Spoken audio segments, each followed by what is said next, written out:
Alright folks, let's take a break from Phyrexia all will be one and sweep in down to the lakes of Lityara with a budget Orvar deck. Orvar the All-Form is one of the oldest of the Cove Walkers, Kaldheim shapeshifters that like to hang out at the lake with their buddies and drink White Claw in the sun. This dude is so powerful, he doesn't just copy the shape of your friends and neighbors, he can copy a whole family like a weird blue puppet show. You think all your neighbors are a bunch of jerks, but it's really just Orvar the whole time. Listen folks, I'm out here, I'm goofing around, I'm having fun, I'm playing reindeer games in the night, but let's get serious for a second, okay? Like and subscribe. It's the only thing that makes me truly happy is seeing those numbers go up. Don't tell my children and loved ones and my mom and everybody, but I like you guys better than all of them anyway. Alright, let's bust into it. We got Orvar the All-Form, 3 and a blue for a legendary creature shapeshifter. It's a 3/3 with Changeling. Whenever you cast an instant or sorcery spell, if it targets one or more other permanents you control, create a token that's a copy of one of those permanents. When a spell or ability an opponent controls causes you to discard this card, create a token that's a copy of target permanent. The last ability is kind of immaterial in a commander game with this guy in the command zone. I mean, it's possible this comes up, but unlikely. The second ability is absolutely insane and what you should be building around.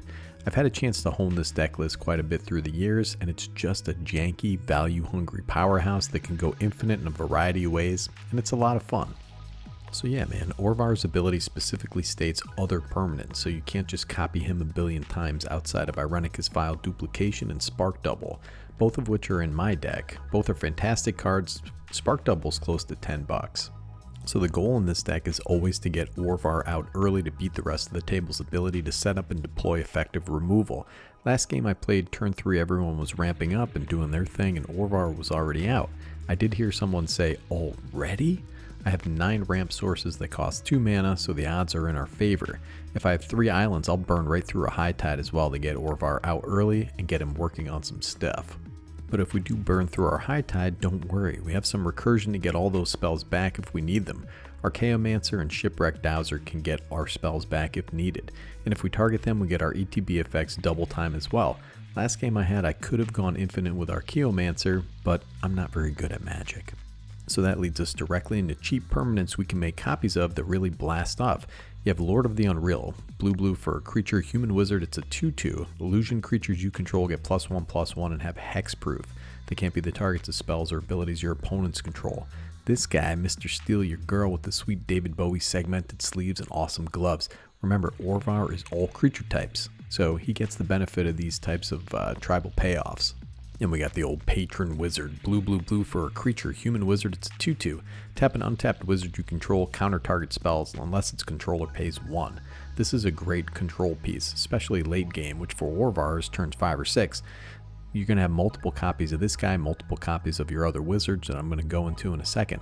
This fellow looks like a Miami native who rents out trailers on his back lot, and at least 2 of them are cooking up some nefarious stuff inside.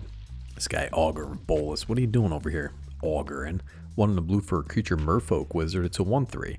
When he enters the battlefield, look at the top 3 cards of your library. You may reveal an instant or sorcery card from among them and put it into your hand. Put the rest on the bottom of your library in any order. So this is another wizard. Are you noticing a theme yet? I have a little wizard sub-theme going on. Yeah, I'm noticing the theme too. I have a lot of wizards, and Orvar is a wizard, and a merfolk, and whatever the heck else you want. That's why I slapped in a zombie lady of scrolls. What's this lady reading? She's out there reading about 90 Day Fiancé, I guarantee you. You can't copy her. Well, you could, but the copy would die to the legend rule. But this can draw you 4 or 5 cards per turn with all these wizards. Then you have the Sower of Temptation. Look, she's just catfishing this dude. 2 blue for a creature fairy wizard. It's a 2/2 with flying. When it enters the battlefield, gain control of target creature for as long as Sower of Temptation remains on the battlefield. These little fairies are like that Japanese blogger who everybody fell in love with. She was really beautiful until they found out she was actually a dude using a filter. She'll tempt you, and she's also a wizard. Alright, last wizard payoff, little pet card of mine. We have the Docent of Perfection. 3 blue for a creature insect horror with flying. Whenever you cast an instant or sorcery spell, create a 1/1 blue human wizard creature token. Then if you control 3 or more wizards, transform this guy. And it's a 5/4. So it transforms in the final iteration. Creature Eldrazi insect with flying. Wizards you control get +2/+1 and have flying. That's a lot of power, dude. Whenever you cast an instant or sorcery spell, create a 1/1 blue human wizard creature token. This guy is 6/5. So Orvar counts for this for your wizards, and if you target this with one of the little instants that we're using to trigger Orvar, the copy comes in as whatever side is face up at that time, whatever's printed on the card. Also remember, Orvar counts as a wizard. Alright, last wizard, I promise. Look at this guy, he's just calling up the waves, dude. He's looking like a real animal. Master of Waves is 3 and a blue for a creature, merfolk wizard. It's a 2/1 with protection from red. Elemental creatures you control get +1/+1. When it enters the battlefield, create a number of 1/0 blue elemental creature tokens equal to your devotion to blue. Copying this thing 4 or 5 times just makes an incredible army of elementals that can slap in for lots of damage. I love this card, and you know what? Orvar is also an elemental. Alright, so we covered a bunch of wizards, but what are some other sweet things to copy? You have Precursor Golem, 5 for an artifact creature golem, it's a 3/3. Whenever Precursor Golem enters the battlefield, create 2 3/3 colorless golem artifact creature tokens. Whenever a player casts an instant or sorcery spell that targets only a single golem, that player copies that spell for each other golem that spell could target. Each copy targets a different one of those golems. So if you cast one of our copy spells, which we'll hit later, then this goes exponential. If we hit it with a cantrip like Shadow Rift, we're drawing a ton of cards and we feed the machine, brother. And I have a few bigger creatures in the deck for funsies. We got Scourge of Fleets, keep the board clear. We got Hullbreaker Horror out there for horror and mayhem. And a little card I like to lean on once in a while called Sphinx of Uthune. It's one of my pet cards. 5 blue for a creature Sphinx, it's a 5/6 with flying. When Sphinx of Uthune enters the battlefield, reveal the top 5 cards of your library. An opponent separates those cards into 2 piles, put 1 pile into your hand and the other into your graveyard.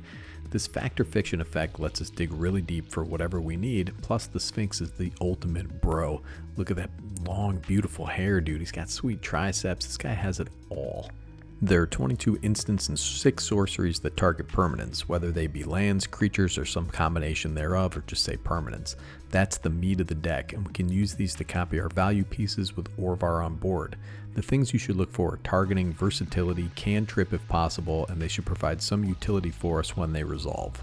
Versatility is key because you also want to be able to take care of your opponent's problem permanents, whether it be by bounce or flicker to the end step or whatever. So for some reason I have a couple of these Italian twiddles. It's 1 blue for an instant. You may tap or untap target artifact, creature, or land. For some reason I have a few of these, and I think it's Italian. I don't know. This is great. A commander deck that can utilize twiddle. This does provide us some utility, and it comes from a subset of artifacts that we can tap for mana. Like the old coveted jewel, 6 generic mana for an artifact. When it enters the battlefield, draw 3 cards, tap at 3 mana of any one color. Whenever one or more creatures an opponent controls attack you and aren't blocked, that player draws 3 cards and gains control of the old coveted jewel, untap it. So your opponents can bang in and take this. That's the downside, dude. But copying this, drawing 3 cards, and having access to 3 colored mana is too good to pass up. Plus you have a lot of flyers in this deck and things that can block for you. This is one of the best cards in the deck. Some people say this card sucks, but that's the fun of Commander. You can make sucky cards good. We also have a bunch of these cards that say create a token that's a copy of effects to hit all of our ETB creatures. We have Faded Infatuation, you got Cackling Counterpart, Stolen Identity, which you can cipher onto one of your evasive creatures, Sublime Epiphany.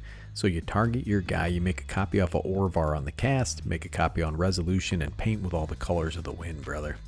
Anyways, dudes, check out my list. It's a beautiful, dirtly mess. It goes off, it goes infinite, it annoys the heck out of everybody.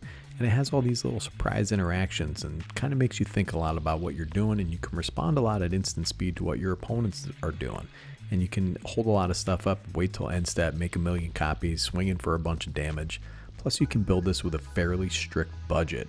My paper list has some pricey cards, but not very many. So check it out. I'm going to post the deck list in the description. Snicky G from Better Commander, signing off.